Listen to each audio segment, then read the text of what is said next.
సవాల్ చేస్తూ బీజేపీ శాసనసభాపక్ష నేత ఏలేటి మహేశ్వర్ రెడ్డి తెలంగాణ హైకోర్టులో పిటిషన్ దాఖలు చేశారు. స్పీకర్ నిర్ణయాన్ని తక్షణమే రద్దు చేయాలని తన పిటిషన్లో ఆయన కోర్టును కోరారు.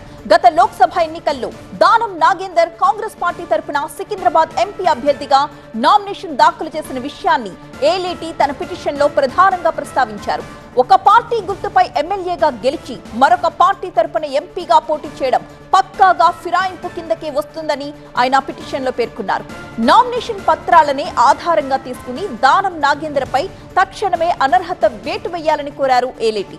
పార్టీ మారినప్పటి నుంచి ఆయన ఎమ్మెల్యేగా పొందుతున్న జీతభత్యాల్ని కూడా వెనక్కి తీసుకోవాలంటూ విజ్ఞప్తి చేశారు. ఏలేటి పిటిషన్పై నేడు తెలంగాణ హైకోర్టు విచారణ చేయనుంది.